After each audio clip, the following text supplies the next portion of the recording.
नमस्कार, आप देख और सुन रहे हैं राजस्थान आज तक। मैं हूं विजय कल्ला। आज जो खबर मैं आपको बताऊंगा वो हम सबसे जुड़ी हुई बात है, हम सबसे जुड़ी हुई खबर है और बहुत ही जरूरी और महत्वपूर्ण। हमारे स्वास्थ्य का ध्यान रखने के लिए स्वास्थ्य विभाग में एक विंग है, एक और डिपार्टमेंट है, वो है फूड इंस्पेक्टर्स। हमारे खान पान का ध्यान रखते हैं, चेकिंग करते हैं, जांच करते हैं, सैंपल लेते हैं। ये CMHO के अधीन आते हैं। पिछले लंबे समय से हम गंदे नाली की गोभी खा रहे हैं, बैंगन खा रहे हैं और दूसरी सब्जियां भी। मिलावटी घी और तेल, मिलावटी मसाले, धनिया, मिर्ची, हल्दी और न जाने क्या क्या चीज़ें जो मिलावटी है, घटिया पानी का बर्फ काम में ले रहे हैं। ये सब कुछ फूड इंस्पेक्टर्स की लापरवाही और CMHO विभाग की लापरवाही। स्वास्थ्य विभाग का एक CMHO अलग ही ऑफिस है, उसमें स्टाफ दिया हुआ है, लेकिन शायद वो अपना काम करना नहीं चाहते या करते नहीं हैं। अब ये अधिकारी की कमजोरी है या नीचे का स्टाफ काम नहीं करता, ये तो ये लोग आपस में जाने। अब इसमें दबाव की बात है या जैसा लोग कहते हैं भ्रष्टाचार है, या तो ये लोग सैंपल बहुत कम लेते हैं या लेते हैं तो सैंपल फेल बहुत कम होते हैं। ऐसा लगता है जैसे पूरा शहर स्वर्ग बन गया है, सारे सैंपल एकदम बढ़िया होते हैं, सैंपल फेल बहुत कम होते हैं। ऐसे में लोग कहते हैं कि ये सब कुछ भ्रष्टाचार की भेंट चढ़ा हुआ मामला है। और कई बार दिखता भी है कि पुलिस छापा मारने पहुंच जाती है। कई बार उनको शिकायत मिलती है कि नकली घी, नकली तेल है या अन्य कोई सामग्री है, तो फूड इंस्पेक्टर या फूड विभाग के लोग, ये CMHO के जो अधीन आते हैं, वो समय पर पहुंचते ही नहीं हैं। कई बार तो कई घंटों इंतजार करवाते हैं।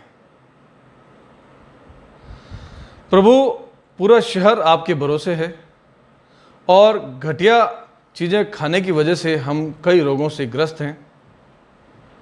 लोगों की उम्र घट गई है, किसी को हार्ट अटैक आ जाता है, किसी का लीवर खराब, किसी की आंखें खराब, किसी की आंतें खराब, शुगर की बीमारियां, न जाने क्या क्या बीमारी। और सारी बीमारी डॉक्टर्स कहते हैं और हम बरसों से सुन रहे हैं कि सारी बीमारी जो है वो पेट से रिलेटेड है। पेट की वजह से हमें बीमारियां होती है और वो सब कुछ खान पान से। घटिया खाना खाएंगे, मिलावटी खाएंगे तो दिखती सी बात है कि हम बीमार पड़ेंगे। इसका एक किस्सा सुनाता हूँ, आप किस्से से समझ जाएंगे कि ये कितना गंभीर विभाग है, कितने गंभीर इसके इंस्पेक्टर्स हैं। यहाँ बड़े सालों से बैठे हैं, करीब 15-20 साल से। रजनीश शर्मा फूड इंस्पेक्टर है। शहर के सभी व्यापारी जो खान पान की चीज़ें बेचते हैं वो उनसे परिचित हैं और रजनीश शर्मा उनको जानते हैं। इसलिए नहीं कि वो फूड इंस्पेक्टर और छापा मारते हैं, इसलिए नहीं कि वो काम करते हैं, इसलिए कि वो अच्छे रिश्ते रखते हैं। मैं एक किस्सा सुनाता हूँ। मेरे बहुत करीबी एक परिवार है, अक्सर उनसे फ़ोन पे बातचीत होती है, मैं उनके घर जाता हूँ, वो मेरे घर आते हैं, बहुत नज़दीक रिश्ते हैं। तो मैंने एक दिन उनको रूटीन में फ़ोन किया, कैसे, क्या चल रहा है, क्या हालचाल है। तो उनकी आवाज़ थोड़ा दबी दबी से लगी, तो मैंने पूछा क्या हुआ, बीमार हो गया? बोला हाँ यार भाई साहब, 3-4 दिन से उल्टी दस्तें हो रही है, ताबे नहीं आ रहा। मैंने कहा ठीक है, मैं घर आता हूँ, डॉक्टर को दिखाते हैं। मैं उनके घर गया, डॉक्टर साहब को दिखाया, तो डॉक्टर ने उनको चेक करके जो सवाल पूछे उससे डॉक्टर को लगा कि खान पान में कोई गड़बड़ हुई है। तो उन्होंने कहा कि इन दिनों कहीं बाहर से कुछ खाना खाया? तो उन्होंने कहा सर मैं शादी ब्याह में खाना नहीं खाता, मैं होटल रेस्टोरेंट नहीं जाता और पिछले 1-2 साल से तो बिल्कुल भी नहीं गया, शादी भी अटेंड नहीं की। ऐसे में उन्होंने कहा कि हो सकता है घर में कोई चीज़ जो बनी है उसमें कोई बदलाव आया है, कोई सामान खरीदने में, कोई चीज़ खाने में। तो उन्होंने कहा कि हम घर जाकर पता करते हैं, फ़िलहाल आप दवाई दीजिए। डॉक्टर ने दवाएं दी। हम घर पहुँचे। घर पहुँचकर उन्होंने अपनी पत्नी को बुलाकर पूछा कि इन दिनों कुछ नया बाज़ार से ख़रीदा है, हमने कुछ ऐसा लाए हैं? तो उन्होंने कहा नहीं, रूटीन में वही दुकान से सामान लेते हैं। फिर उनको याद आया कि हाँ, हमने घी का जो ब्रांड है वो बदला है और दुकान वाले ने नए तरीके का घी दिया है। कहता है बहुत अच्छा घी है। मैंने कहा वो घी का टिन लेकर आओ, 5 लीटर का घी का डिब्बा था वो लेकर आए। मैंने एक्सपायरी डेट देखी तो 6-8 महीने बीत चुके थे और उस पर पेन से काट छांट की हुई थी। मैंने तुरंत रजनीश शर्मा को फ़ोन किया कि ऐसी स्थिति है, तो वो तुरंत वहाँ पर पहुँचे, बताया कौन सी दुकान है। हम लोग तुरंत दुकान पर पहुँचे, दुकानदार को बोला कि ये जो घी आपने दिया है इस घर पे, उन्होंने कहा हाँ हमने सप्लाई किया है। बोला और घी दिखाओ, उन्होंने घी दिखाई किए तो एक्सपायरी डेट के घी निकले। फिर उनसे पूछा कि आप कहाँ से लाए, तो उन्होंने कहा कि हम बलदेव नगर से लाए। हम लोग बलदेव नगर पहुँच गए, वहाँ पर भी ऐसे 5-7 डिब्बे और मिल गए जो एक्सपायरी डेट के थे और उन पर पेन से काट छांट की हुई थी। अब रजनीश शर्मा गंभीर हुए और लिखा पढ़ी कागजी कार्रवाई शुरू हुई। हम भी खुश थे कि रजनीश शर्मा बड़े तेज़ी से काम कर रहे हैं, आज तो कोई बड़ी कार्रवाई हो जाएगी। फिर उनसे पूछा कि आप कहाँ से लेकर आए, उन्होंने आगे एक गोडाउन का पता बताया जो बासनी में था।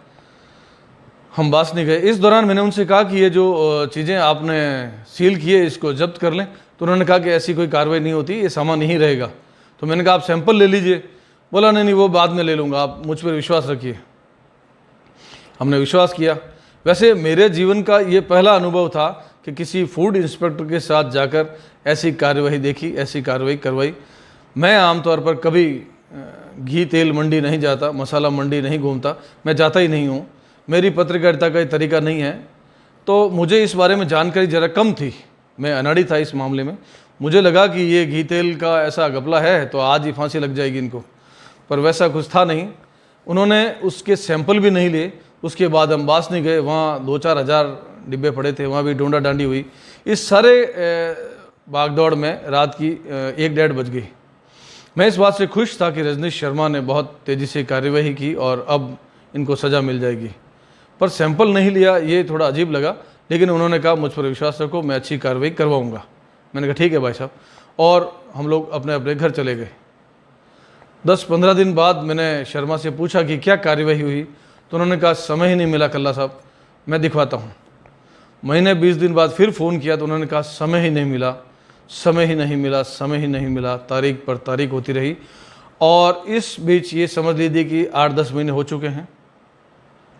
आज तक किसी भी कार्यवाही की कोई सूचना नहीं, यानी कार्यवाही हुई ही नहीं। तो जैसा कि लोग मुझे बताते थे कि यार ये भ्रष्टाचारी मामला है, या ये विभाग भ्रष्ट है, या इसके ये फला भ्रष्टाचार करते हैं, ऐसे सैंपल लाते हैं तो सैंपल पास करवाते हैं, फेल नहीं करवाते, ये लोग ऐसा कहते थे, क्योंकि मेरा अनुभव इस मंडी में था नहीं बिल्कुल भी। और दूसरा लोगों का ये भी आरोप है कि ये बड़ी पार्टी में हाथ नहीं डालते, जैसे जनता स्वीट होम है और ऐसे पोको स्वीट होम है, ऐसी बड़ी जगह हाथ नहीं डालते। 5 स्टार 3 स्टार 2 स्टार होटल में कभी खाने पीने की चीज़ें चेक नहीं करते, बड़े रेस्टोरेंट नामी रेस्टोरेंट में नहीं जाते। छोटे मोटे लोगों को ये सैंपल लेकर परेशान करते हैं या सैंपल लेकर अपनी नौकरी का निर्वाह करते हैं, खाना पूर्ति करते हैं। मुझे विश्वास नहीं था, पर उस दिन देखा, मुझे लगा कि रायता तो है।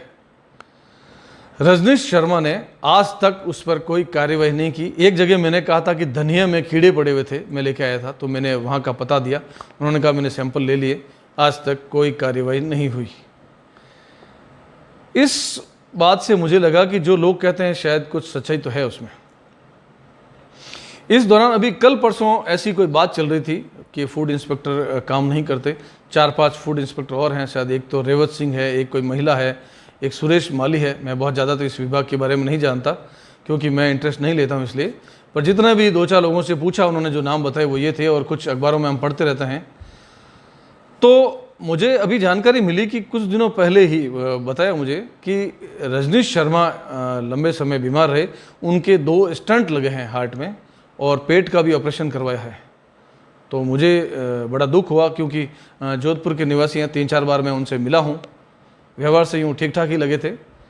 तो मुझे इस बात का दुख हुआ कि उनके हार्ट पर इतनी प्रॉब्लम है, इतना कचरा है हार्ट में, मतलब वो ब्लॉकेज हैं और उसके लिए स्टंट लगे हैं। तो अब उनको फील्ड की बजाय ऑफिस में बैठकर काम करना चाहिए। मैं 20 लाख जोधपुर की जनता की तरफ से CMHO साहब SS शेखावत जी को हाथ जोड़कर निवेदन करता हूं कि रजनीश जी को अब भाग दौड़ कम करवाएं, दौड़ धूप कम करवाएं, क्योंकि उनकी हार्ट की प्रॉब्लम है और 2 स्टंट लगे हैं, ये कोई छोटी बात नहीं है। खतरा रहता है। हालांकि कई सारे लोगों को स्टंट लगा है, वे भागदौड़ करते हैं, अपना काम करते हैं। और उसके बाद शायद सुना है कि एक पेट का ऑपरेशन भी हुआ था, अहमदाबाद में करवाया था। तो इस तरह से अगर शारीरिक तकलीफें हैं तो उनको 6-8 महीने, साल भर आप ऑफिस का काम करवाएं। ऑफिस में भी बतेरे आपके काम होते हैं इसी रिलेटेड, कागज़ बनाना करना, जिसमें बहुत होशियार है, काफ़ी लंबे समय से यही काम कर रहे हैं। हालांकि लोग कहते हैं लैब टेक्नीशियन है, कोई कहते हैं 4th क्लास चपरासी हैं, तो मैं सोचता हूँ ऐसा नहीं है, वो अधिकारी हैं और किसी का मुंह नहीं पकड़ सकते। 100 लोग मिलते हैं, 100 लोग 100 बातें करते हैं, 1000 लोग 1000 बातें करते हैं। हाँ, सरकार को अगर ये लैब टेक्नीशियन या ऐसी किसी जगह से भर्ती की हुई है, फूड इंस्पेक्टर लगाया हुआ है, तो शायद सीधी भर्ती होनी चाहिए, जो पढ़ लिख कर आए और सीधा ट्रेनिंग करके आए और अच्छा काम कर सके पहले, है ना। तो और जैसे IPS RAS अधिकारी ट्रेनिंग करके सीधा आते हैं और बड़ा अच्छा काम करते हैं। आज के युवा बच्चे खूब अच्छा काम कर रहे हैं। तो मैं सोचता हूँ कि CMHO साहब हमारा निवेदन मान लेंगे, क्योंकि नहीं तो लोग शिकायतें करेंगे, फिर इनकी शिकायत होगी तो सरकार एक्शन में आएगी। जैसे पिछली बार हुआ, इनको निलंबित किया था कांग्रेस सरकार में, भाजपा में ये वापस आ गए हैं। तो हो सकता है इस बार जो भाजपा से संबंधित लोग हैं वो सरकार को शिकायत करें और निलंबन हो, APO हो। इससे अच्छा है कि इनकी शारीरिक तकलीफ को देखते हुए, इनकी बीमारी को देखते हुए, इनकी शारीरिक कमजोरी को देखते हुए CMHO साहब इनको साल 6 महीने ऑफिस में बैठाकर, कूलर AC जो भी आपकी सुविधा है उसमें बैठाकर इनको लिखा पढ़ी जो इसी विभाग से संबंधित है वो करवाएं और बाकी टीम को फील्ड में उतारें। क्योंकि एक ही आदमी को लगातार आप काम करवाएंगे तो उसकी जो है काम करने की क्षमताएं प्रभावित होती है, वो परेशान होते हैं, शरीर थकता है, दिमाग थकता है। तो दूसरे लोगों को भी फील्ड में उतारें आप, केवल एक व्यक्ति को नहीं। और रजनीश शर्मा हमारे जोधपुर के हैं, हमारे अपने हैं, पराये नहीं हैं, तो उनकी तकलीफ को मैं समझ सकता हूँ। तो उनको CMHO साहब कृपया साल 6 महीने तक ऑफिस में काम करवाएं। अब वो फील्ड में कहीं दिखेंगे दुकानों पर भाग दौड़ते हुए, तो मैं सोचूंगा कि आपने मानवता नहीं रखी, आप नहीं चाहते कि वो शांति से अपना काम कर ले, लोग शिकायत ही करें, उनको APO या निलंबित करा कर ही माने, ऐसा नहीं चाहते हैं। तो आप उनको आराम करवाएं, क्योंकि लोग अब शिकायतों से भर चुके हैं, जो मिलावटी सामान खा रहे हैं, मिलावटी चीज़ें खा रहे हैं। तो ऐसी इस मिलावट के इस मामले से लोग आज ही जा चुके हैं और कई सारे लोग शिकायत करने को उतारू है। तो मैं सोचता हूं कि CMHO साहब रजनीश शर्मा का बुरा नहीं चाहते, वो उनके अपने विभाग के हैं, हमारे अपने लोग हैं। तो कृपया उनको थोड़ा साल 6 महीने रेस्ट कराएं और बाकी टीम को बाजार में उतारें। और जो बड़ी पार्टियाँ कहलाती है 5 स्टार, 2 स्टार, 3 स्टार, उनके भी सैंपल लिए जाए रेस्टोरेंट के, होटल्स के। घबराए नहीं, कोई खा नहीं जाएगा वहाँ, आप अपनी नौकरी कर रहे हैं। सैंपल फेल पास तो होते रहेंगे। अच्छा, एक और बात, पिछले दिनों एक चीचा ने राजस्थान आज तक और विजय कल्ला की शिकायत की। वैसे वो आदतन शिकायत करता है, लोगों की शिकायत करते रहते हैं और उनका जीवन शिकायतों में गुजर गया है। तो मैं उनको बता दूं चीचा कि राजस्थान आज तक और विजय कल्ला को इससे कोई फर्क नहीं पड़ता। इतने पिलपिले और कमजोर नहीं हैं हम कि आपकी शिकायत से हम ढेर हो जाएं। और ना ये आपकी शिकायतों से अब तक जैसे लोगों को आपने APO निलंबित 16 CC 17 CC जो करा दिया है, तो हम पर कोई CC PC नहीं लगता। 16 CC और 17 CC का नोटिस और कार्रवाई हम पर नहीं होगी। निलंबन और APO चांस ही नहीं, ट्रांसफ़र किसी सूरत में नहीं, और हमारे ऊपर कोई सेठ जी नहीं जिसको आप शिकायत कर देंगे। मैं ही इस अखबार का मालिक हूँ। मेरे जो साथी हैं उनको आप शिकायत करेंगे तो वो कुछ नहीं कर पाएंगे, क्योंकि वो कहेंगे वो हमारे सेठ जी हैं। और इस तरह चीचा अगर शिकायत करने से अखबार बंद होते, चैनल बंद होते, तो अब तक देश और दुनिया के लगभग चैनल और अखबार बंद हो चुके होते हैं। आप जैसे ढेर सारे चीचा बाजार में घूमते हैं। समाचार पत्र स्वतंत्र है, वो पार्षद, व्यापारी, विधायक, मंत्री, मुख्यमंत्री, प्रधानमंत्री सबके लिए सच्चाई लिखते हैं, खिलाफ लिखते हैं, जो सामने होता है वो लिखते हैं। वो भी ऐसी कोई शिकायत कहीं नहीं करते, कभी नहीं होती। आपने की है तो आप खुश हो गए क्योंकि आपकी आदत है, पर इससे हमें कोई फ़र्क नहीं पड़ने वाला। आप 10-20 शिकायतें और कर दें, जो सच्चाई है वो सामने आएगी और खम ठोक कर आएगी, कोई नहीं रोक सकता। सच्चाई है जो हमारे पास है, हमारे पास कागज़ है, फाइल है मोटी, ये ऐसी मोटी फाइल है और एक नहीं कई सारी है, और आपके अपने विभाग के लोगों ने दी है। और इसमें बड़े बड़े अधिकारियों ने आपके बारे में क्या लिख कर भेजा है, और नौकरी फर्जी है यहाँ से शुरू करेंगे और आज तक आपने क्या किया वो सब सामने लाएंगे। इसलिए चिचा दिल को मजबूत रखें और आपसे मुलाकात ज़रूर होगी। अपना ख्याल रखिए शहरवासी, क्योंकि इन दिनों जितने भी लोग, शहरवासी मेरा मतलब है देशवासी, जहाँ जहाँ मेरी बात पहुँच रही है, गर्मी बहुत है, तापमान बढ़ रहा है, बाहर निकलें तो सोच समझ कर निकलें, और अगर उम्र ज़्यादा है तो घर पे रहें, इधर उधर डिपार्टमेंट में मुंह मारते नहीं फिरे। मैं सभी लोगों से कह रहा हूं, मैं तो खुद जाता हूं तो अपनी मजबूरी से, मेरे स्टाफ के जो बच्चे जाते हैं तो ज़रूरी काम होता है तो ही इनको भेजता हूं, वरना इन बच्चों को मैं अपनी कार में लेकर जाता हूं। तो आप सभी लोग अपना ख्याल रखिए, और देश का जो वातावरण है, जो माहौल बन रहा है पाकिस्तान पर हमले का, उसमें भी हम लोग एक नया अनुभव लेंगे, क्योंकि हमने अभी तक हमला कभी देखा नहीं है कि हमारे देश ने किसी पर हमला किया और क्या हुआ। इस बार के हमले बहुत बड़े होंगे। तो चलिए आज के लिए आज्ञा दीजिए। प्रणाम, नमस्कार, जय हिंद, जय भारत। कैमरा बंद कर।